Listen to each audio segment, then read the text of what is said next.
مولانا Salman Bijnori official کے YouTube channel کو subscribe کریں اور بیل آئیکن پر کلک کریں۔ بسم اللہ الرحمن الرحیم۔ الحمد للہ نحمده ونستعینه ونستغفره ونؤمن به ونتوکل علیہ ونعوذ باللہ من شرور انفسنا ومن سیئات اعمالنا من يهده الله فلا مضل له ومن يضلله فلا هادي له ونشهد أن لا إله إلا الله وحده لا شريك له ونشهد أن سيدنا ونبينا ومولانا محمدا عبده ورسوله صلى الله تعالى عليه وعلى آله وأصحابه وبارك وسلم تسليما كثيرا،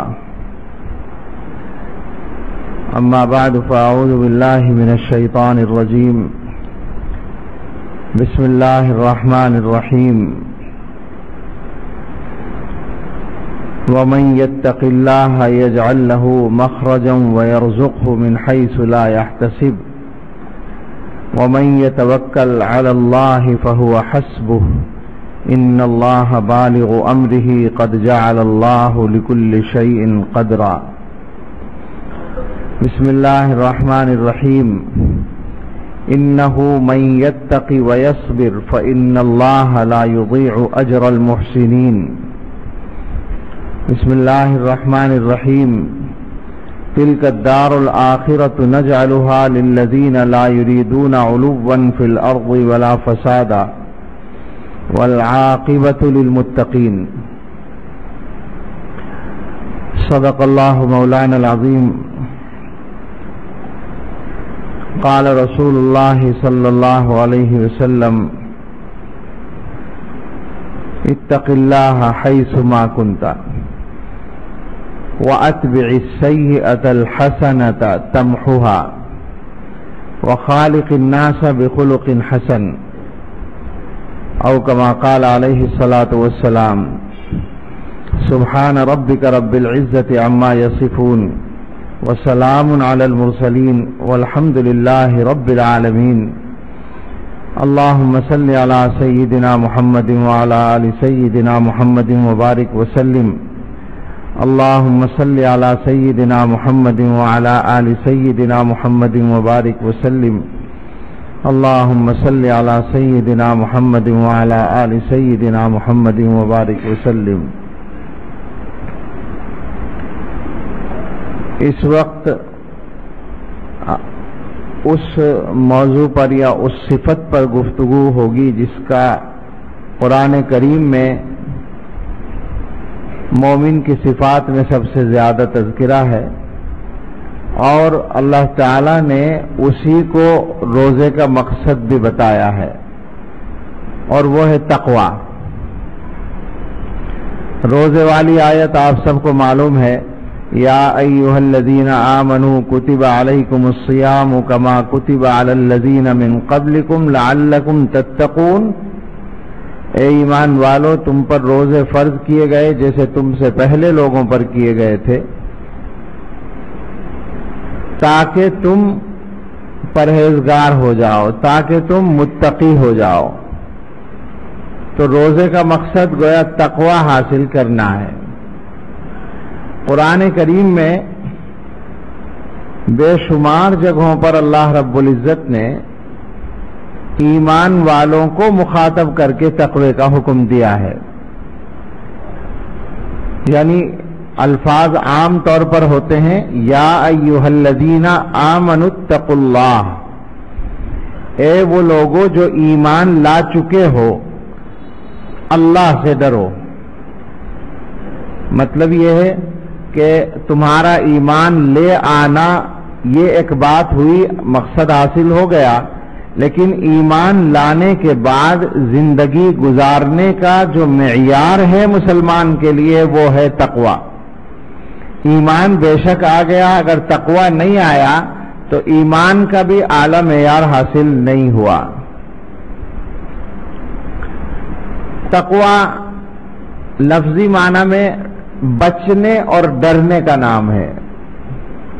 تقوی کے معنی ہے کسی چیز سے بچنا، کسی چیز سے ڈرنا۔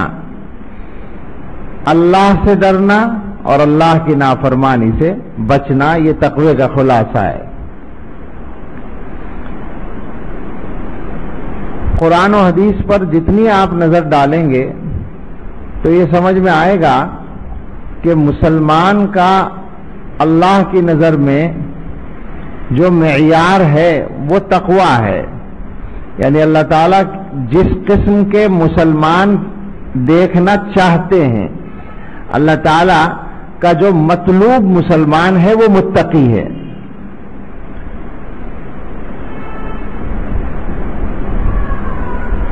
اور اسی لیے اللہ رب العزت نے جگہ جگہ حکم بھی دیا اور اس کی فضیلتیں اور فائدے بھی بیان کیے۔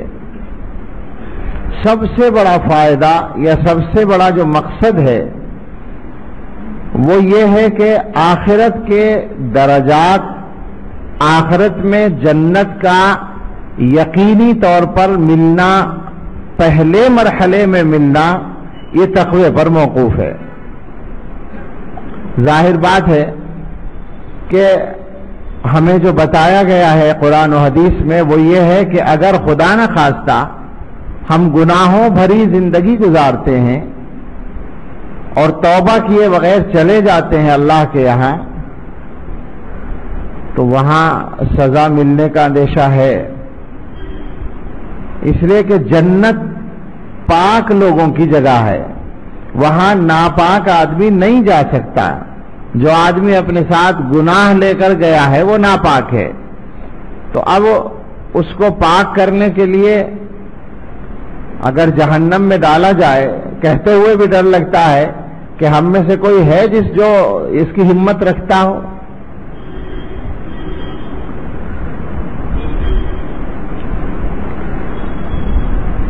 ایک امام صاحب کا ایک واقعہ حضرت تھانوی رحمۃ اللہ علیہ نے لکھا ہے، اس میں تو کچھ لگتا ہے کہ شاید وہ ہمت رکھتے ہوں گے، یا حضرت اقدس تھانوی رحمۃ اللہ علیہ نے اپنے مواعظ میں رڑکی کے علاقے کا ایک لطیفہ لکھا ہے کہ امام صاحب نے نماز لمبی پڑھائی۔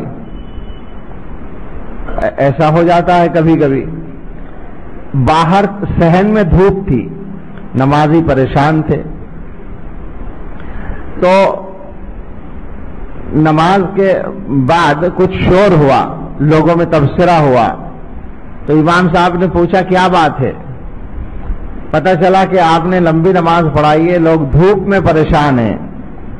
تو وہ کھڑے ہوئے اور کہنے لگے، ابے کمبخت تو دوزخ میں کیسے رہو گے جب تم سے دھوپ برداشت نہیں ہوتی؟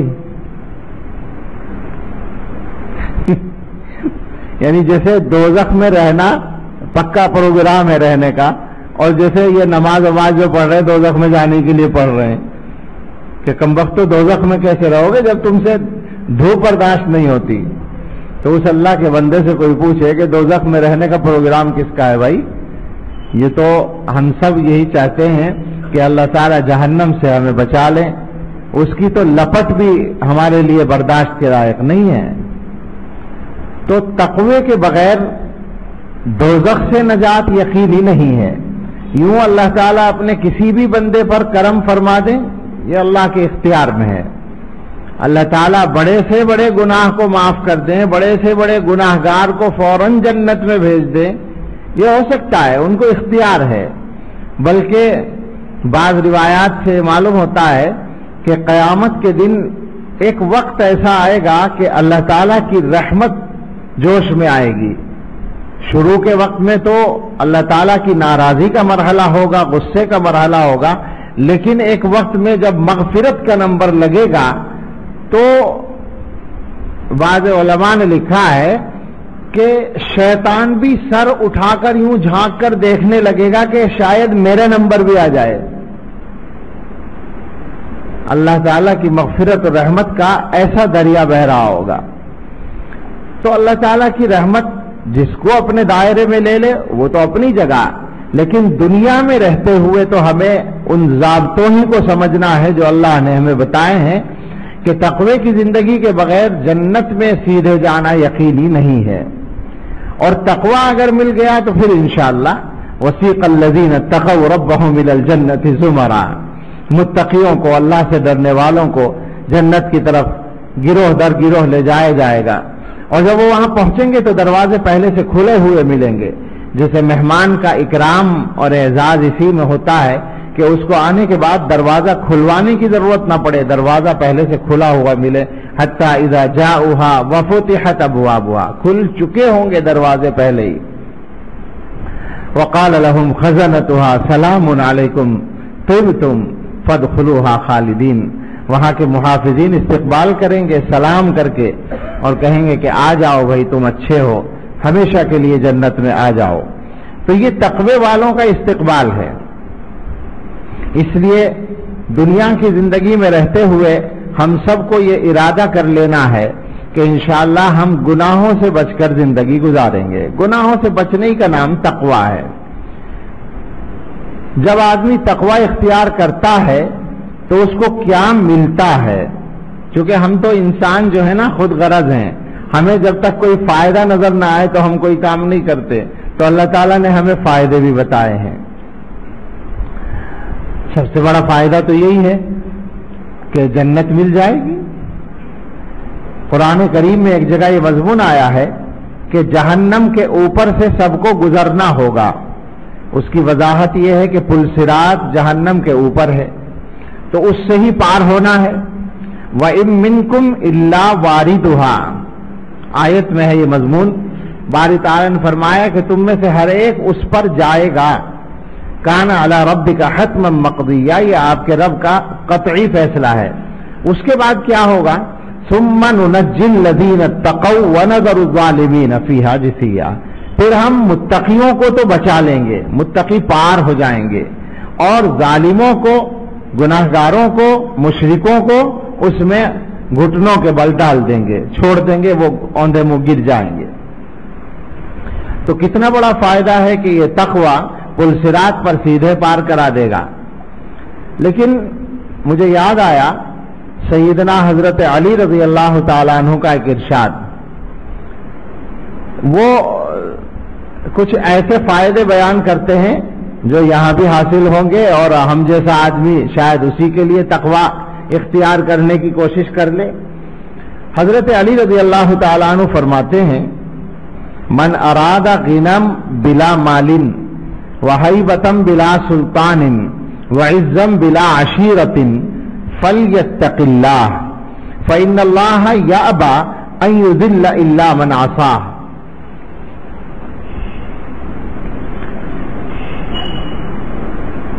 جو آدمی بغیر مال کے مالداری چاہے، غور کیجئے گا، اور بغیر عہدے کے طاقت چاہے، رعب چاہے، اور بغیر خاندان کے عزت چاہے، یہ تین چیزیں حضرت علی رضی اللہ تعالیٰ عنہ نے انسانی نفسیات کے مطابق پورا احاطہ کر لیا. عام طور پر دنیا کے اندر انسان جو پریشان ہے انہی تین چیزوں کے لیے ہیں. کوئی تو مالدار بننا چاہتا ہے، کوئی کیا ہر ایک چاہتا ہے، اس میں کوئی کی کیا بات ہے، اس میں زید عمر بکر سب برابر ہیں. ہر آدمی چاہتا ہے کہ میں مالدار ہو جاؤں. لیکن مشکل یہ ہے کہ مال کے سلسلے میں اللہ تعالیٰ نے تقسیم اپنے ہاتھ میں رکھی ہے.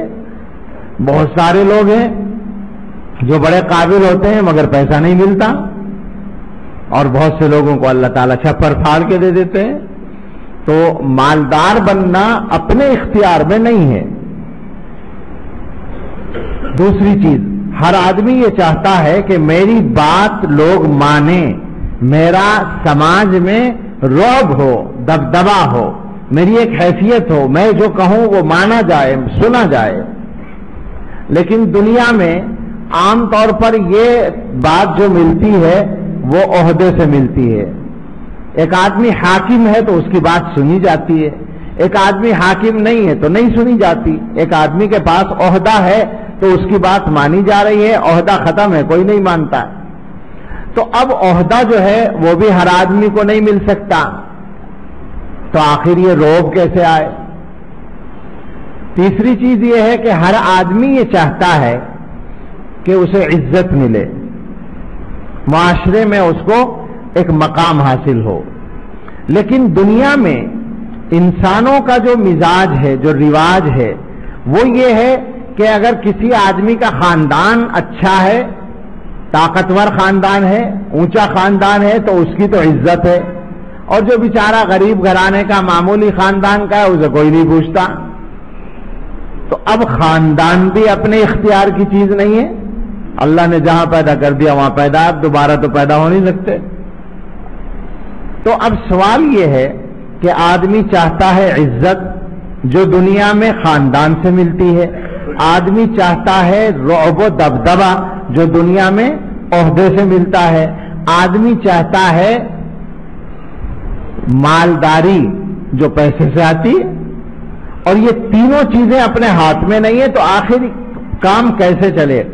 سیدنا حضرت علی رضی اللہ تعالیٰ عنہ کو اللہ ہم سب کی طرف سے جزائے خیر دے، انہوں نے فرمایا کہ دیکھو تینوں چیزوں کے حاصل کرنے کا ایک ہی نسخہ ہے.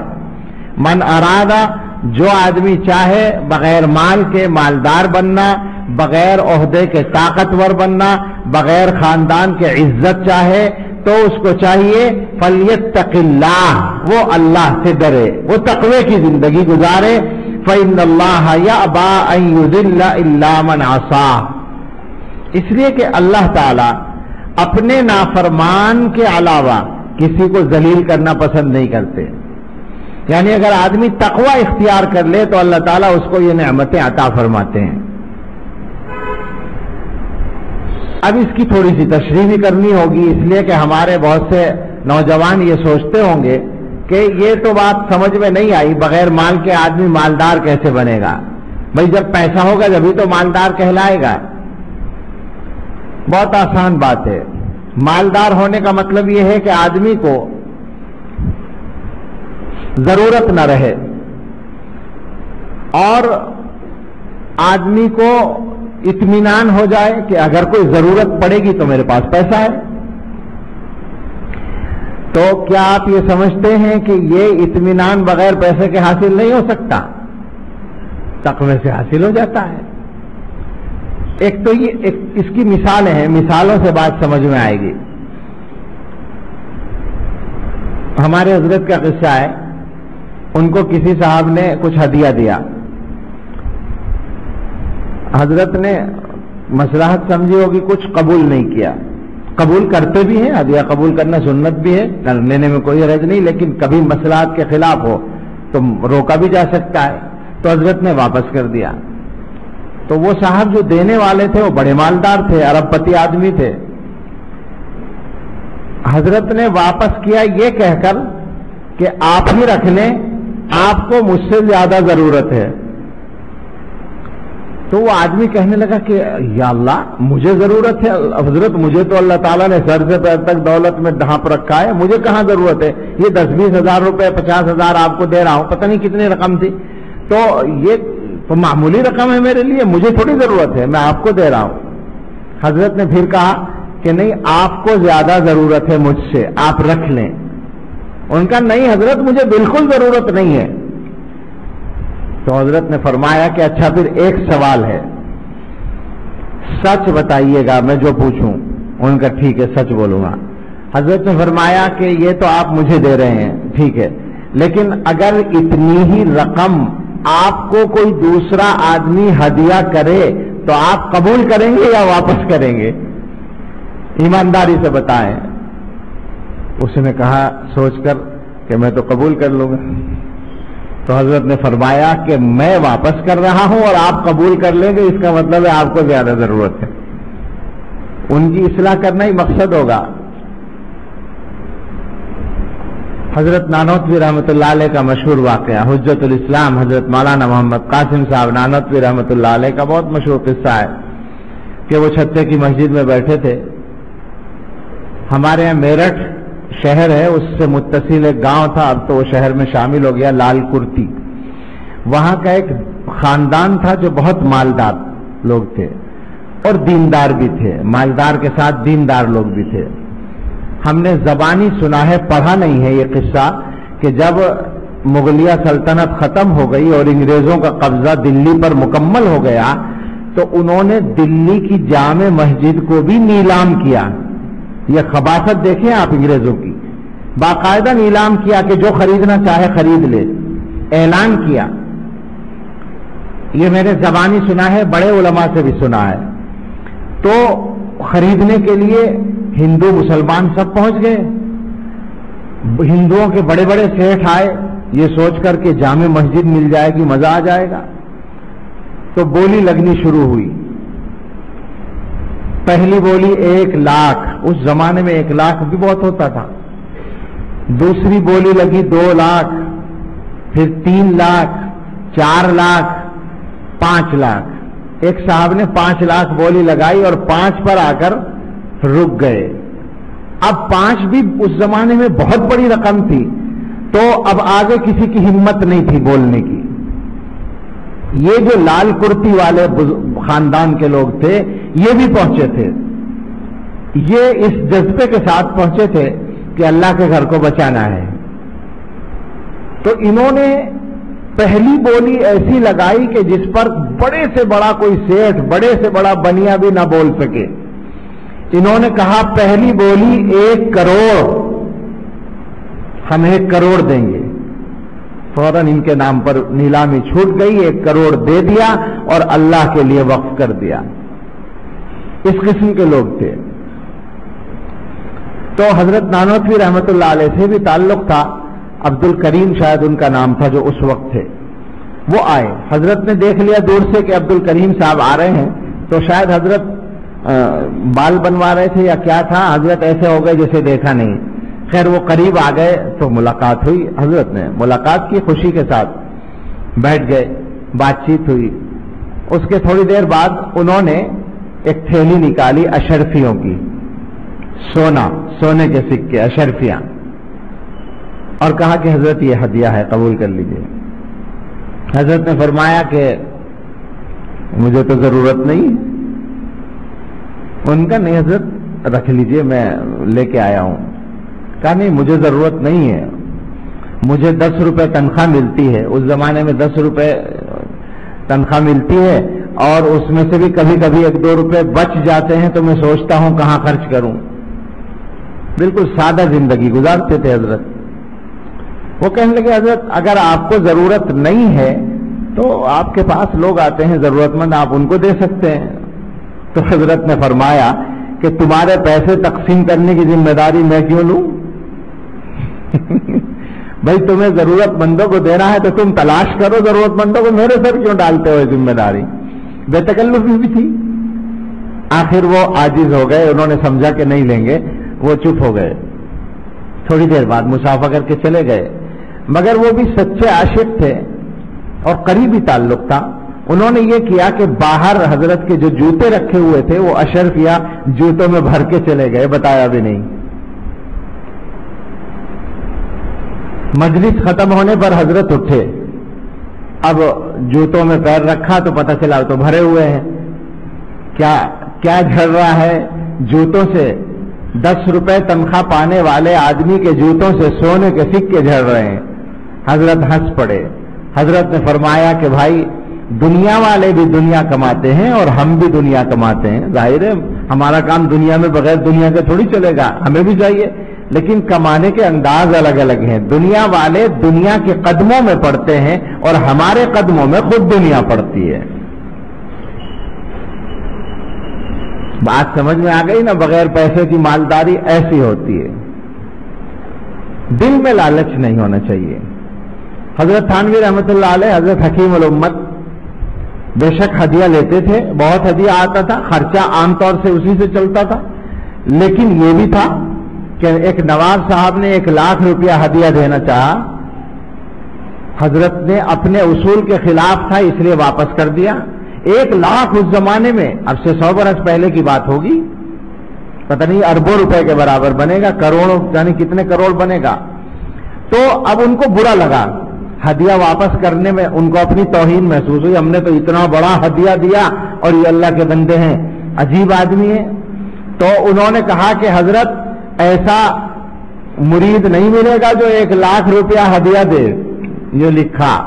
حضرت نے جواب میں لکھا ایسا پیر بھی نہیں ملے گا جو 1 لاکھ کو واپس کر دے. تم اپنے آپ کو کیا سمجھ رہے ہو؟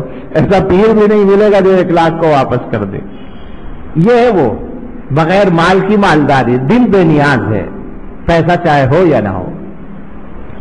دوسرا ہے بغیر عہدے کا رعب. اس کی تو مثالیں اللہ والوں کی روز دیکھ لیں آپ. جو اللہ والے ہیں، تقوی والے ہیں، ان کے پاس کوئی عہدہ نہیں ہوتا لیکن ساری دنیا ان سے ڈرتی ہے. ہمارے یہاں حضرت مدنی رحمت اللہ علیہ کے اس طرح کے بہت واقعات ملتے ہیں کہ ان کے یہاں بڑے بڑے وزراء آ جاتے تھے کبھی اور خادموں کی طرح آتے تھے. ایک وزیر تھے یو پی کے، وہ آئے، حضرت سبق پڑھا رہے تھے تو حضرت کو اطلاع دے دی کسی نے کہ وہ آئے ہیں آپ سے ملنے کے لیے. تو حضرت نے بجائے سبق کم پڑھانے کے اس دن تھوڑا سا اور زیادہ پڑھایا. یہ نہیں کہ ان کی وجہ سے جلدی سے بھاگ گئے ہوں، بلکہ سبق اور زیادہ پڑھایا اور اس کے بعد اٹھ کے پہنچے مہمان خانے میں. وہ بیٹھے تھے، انتظار کر رہے تھے. اس کے بعد چائے کا نظم ہوا تو کچھ عام مہمان تھے، وہ اٹھ کے جانے لگے کہ منسٹر صاحب کے ساتھ ہم کیا بیٹھیں. تو حضرت نے کہا نہیں نہیں، سب یہیں پئیں گے چائے، بیٹھو ساتھ میں پیو. کیا بات ہو گئی؟ ہندوستان کے صدر جمہوریہ ڈاکٹر راجندر پرساد، پہلے صدر، دیوبند آئے حضرت سے ملنے کے لیے. تو حضرت فوٹو کی تو اجازت نہیں دیتے تھے، لیکن صدر آیا تھا تو اخباری نمائندے بھی بہت تھے، کسی نے چپکے سے فوٹو لیا تھا. وہ فوٹو میں نے دیکھا ہے.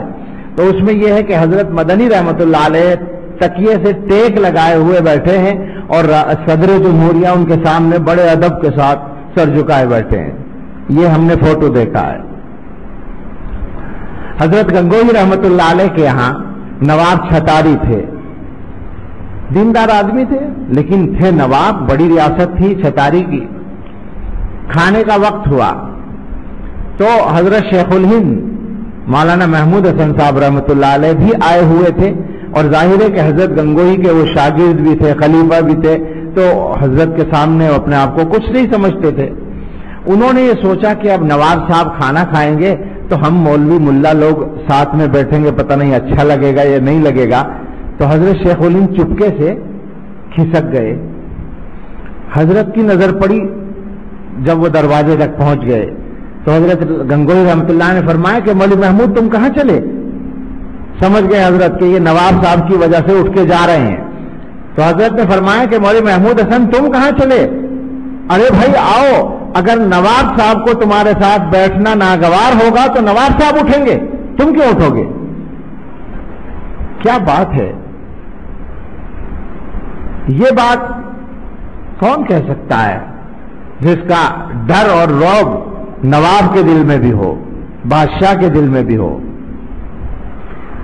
ایک عالم گزرے ہیں علامہ بدر الدین حسنی، دمشق میں ملک شام میں، اب سے 100 برس پہلے. ان کے حالات میں لکھا، بڑے محدث تھے. وہاں کی جو جامع مسجد ہے جامع اموی، اس میں حدیث کا سبق پڑھاتے تھے. ایک دن پڑھا رہے تھے، ان کے پاؤں میں تکلیف تھی، زخم تھا یا کیا تھا، اس کی وجہ سے پاؤں اس طرح لمبا کر کے بیٹھے ہوئے تھے. ایک پاؤں لمبا کر رکھا تھا، ایک پاؤں ایسے موڑ رکھا تھا. اس طرح بیٹھ کر حدیث کا سبق پڑھا رہے تھے. اچانک کسی نے بتایا کہ وزیر اعظم آپ سے ملنے آیا. تو حضرت نے کہا کہ بلا لو.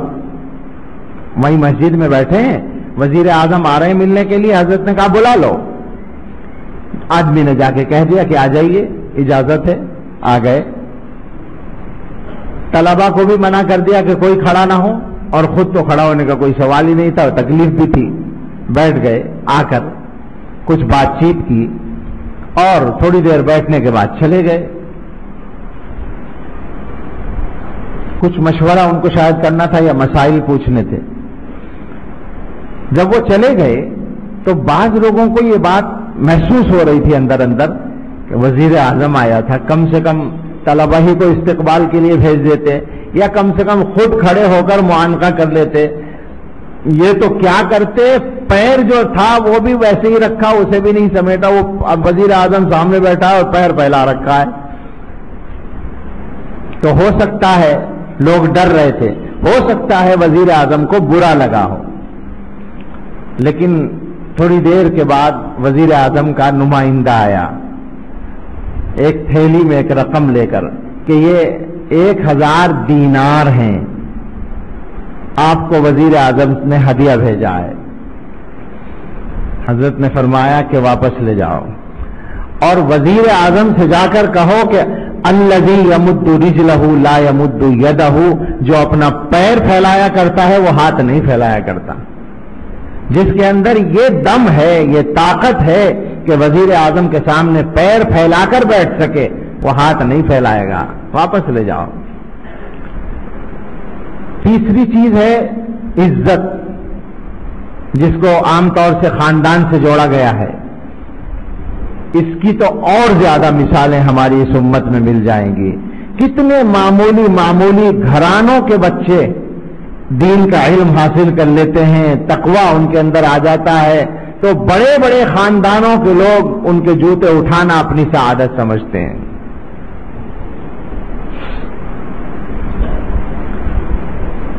حضرت مولانا مفتی کفایت اللہ صاحب رحمۃ اللہ علیہ، ہندوستان کے مفتی اعظم، جمعیت علماء کے سب سے پہلے صدر، 20 سال تک صدر رہے. اتنی بڑی شخصیت تھی کہ حضرت مدنی رحمۃ اللہ علیہ کے بارے میں یہ مشہور تھا کہ حضرت سے اگر کوئی بات منوانی ہو تو مفتی صاحب سے کہلوایا جائے تو مان لیں گے. ہر آدمی کی ہمت نہیں ہوتی تھی تو مفتی کفایت اللہ صاحب کو استعمال کرتے تھے کہ حضرت آپ کہہ دیجئے، آپ کی بات مان لیں گے. یہ مقام تھا مفتی صاحب کا. ایک معمولی گھرانے کے آدمی تھے. اور ان کے شاگردوں میں مفتی مہدی حسن صاحب شاہجہان پوری، وہ بھی شاہجہان پور کے تھے. مفتی کفایت اللہ صاحب بھی شاہجہان پوری کے تھے، جہاں کے بسمل صاحب تھے آپ کے. شاہجہان پور ہی کے مفتی مہدی حسن صاحب بھی تھے، اور وہ سید گھرانے کے تھے اور وہ شاگرد تھے. علماء کہتے ہیں مفتی مہدی حسن صاحب بڑے فخر سے مفتی کفایت اللہ صاحب کے جوتے اٹھایا کرتے تھے. اور خیر مفتی صاحب تو شاگرد تھے، لیکن دنیا میں یہ دیکھا جاتا ہے حضرت مولانا احمد علی مفسر لاہوری رحمۃ اللہ علیہ بڑے بزرگ گزرے ہیں، لیکن خاندانی اعتبار سے کیا ہے؟ کچھ بھی نہیں ہے، نو مسلم ہیں. نو مسلم ہیں. انہوں نے خود بتایا ایک موقع پر، آخر زمانے میں بڑا مقام تھا ان کا، انہوں نے فرمایا کہ میں معمولی گھرانے کا آدمی ہوں، مسلمانوں میں تو میری کوئی بھی حیثیت نہیں ہو سکتی تھی، میں نو مسلم ہوں، لیکن دیکھو اللہ کا کرم یہ ہے، ایک وقت ایسا تھا میرے گھر میں فاقہ بھی ہوتا تھا، اور آج میں یہاں بیٹھا ہوں اور طائف سے پھل میرے لیے چلے آتے ہیں. اور فرمایا کہ سرگودھا کے بڑے بڑے وڈیرے اور زمیندار جو ہیں، ان کے گھر کی عورتیں برکت کے لیے میرے گھر میں آ کے جھاڑو لگاتی ہیں. یہ مقام تھا. انتقال جب ہوا تو کسی نے خواب میں دیکھا کہ کیا معاملہ ہوا. فرمایا کہ اللہ تعالیٰ نے مجھے بلایا. یہ رویا بہت کرتے تھے اللہ کے خوف سے. تو کہتے ہیں کہ اللہ تعالیٰ نے فرمایا کہ احمد علی تم اتنا کیوں روتے تھے؟ تو وہ یہ کہتے ہیں خواب میں کہ مجھے تو اور ڈر لگ گیا، میں اور رونے لگا. تو اللہ تعالیٰ نے فرمایا کہ اب رونے کی ضرورت نہیں ہے، ہم تم سے راضی ہیں، ہم نے تمہاری بھی مغفرت کر دی، اور جس قبرستان میں تم مدفون ہو اس کے بھی تمام مردوں کی مغفرت کر دی. عجیب شخصیت تھی. خیر 3 چیزیں تھیں، تینوں کی تشریح واقعات سے ہو گئی. جو آدمی بغیر مال کے مالدار بننا چاہے، بغیر عہدے کے طاقت اور رعب چاہے، اور بغیر خاندان کے عزت چاہے، تو حضرت علی رضی اللہ تعالیٰ عنہ نے نسخہ بتا دیا، فلیتق اللہ. تینوں کاموں کا ایک ہی نسخہ ہے، اس کو چاہیے کہ اللہ سے ڈرے، تقوی اختیار کرے. فإن اللہ یأبی ان یذل الا من عصاہ، اس لیے کہ اللہ تعالیٰ اسی آدمی کو ذلیل کرنا پسند کرتے ہیں جو اللہ کی نافرمانی کرتا ہے. اپنے نافرمان کے علاوہ کسی کو ذلیل کرنا پسند نہیں کرتے. اس کا مطلب یہ بھی ہوا کہ نافرمانی، گناہگاری یہ ذلت لاتی ہے. یہ بات پہلے آ بھی چکی ہے کہ گناہوں کا یہ نقصان ہوتا ہے کہ انسان کو ذلت ملتی ہے. عزت کے بعد ذلت ہو جاتی ہے. لوگوں کے دلوں سے رعب ختم ہو جاتا ہے. لوگوں کے دلوں میں گناہگار کی تحقیر رکھ دی جاتی ہے. اس کے برعکس یہ ہے کہ جو آدمی تقوی کی زندگی گزارتا ہے اس کو اللہ تعالیٰ لوگوں کے دلوں میں عزت اور رعب عطا کرتے ہیں.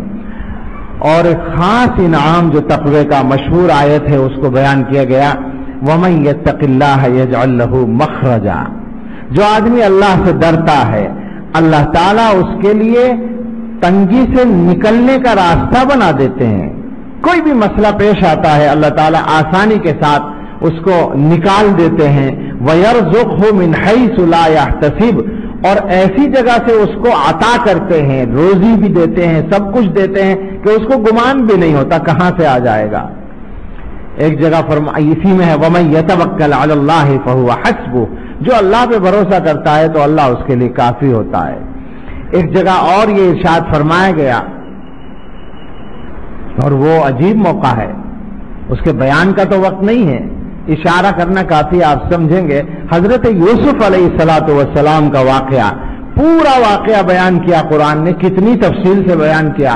اگر اس کو قرآن کے ترجمے کیا جائے تو گھنٹہ بھر چاہیے کم سے کم. قرآن نے سارا واقعہ بیان کیا اور اس کا خلاصہ دو چیزیں ہیں. حضرت یوسف علیہ السلام نے ایک تو صبر کیا تھا، مصیبت پر صبر کیا تھا. بچپن میں کنویں میں ڈال دیے گئے تھے، ناشکری پھر بھی نہیں کی، صبر کیا. کریم ابن کریم ابن کریم ابن کریم تھے، خود پیغمبر کے بیٹے، پیغمبر کے پوتے، پیغمبر کے پوتے، مگر غلام بنا کر بیچے گئے. کیسی کیسی مصیبتیں آئیں مگر صبر کیا. اور اسی حالت میں دوسری طرح آزمایا گیا، گناہ کا موقع آیا تو تقوی اختیار کیا. باقاعدہ خود پیشکش کی گئی گناہ کے لیے تو معاذ اللہ کی پناہ میں آ گئے، تقوی اختیار کیا. یہ پورا قصہ قرآن کریم بیان کرنے کے بعد ایک جملہ کہتا ہے، ایک آیت کا ٹکڑا ہے، إِنَّهُ مَن يَتَّقِ وَيَصْبِرْ فَإِنَّ اللَّهَ لَا يُضِيعُ أَجْرَ الْمُحْسِنِينَ. جو تقوی اختیار کرتا ہے اور صبر کرتا ہے تو اللہ تعالیٰ اچھا کام کرنے والوں کا اجر ضائع نہیں کرتا. حضرت یوسف علیہ السلام اس کی شاندار مثال ہے کہ آدمی جب تقوی کا دامن تھامتا ہے، ہر حال میں تھامے رہتا ہے تو پھر اس کا انجام بڑا اچھا ہوتا ہے. ایک ٹکڑا، ایک آیت اور ہے، اس کو سنا کر پھر بات ختم کریں.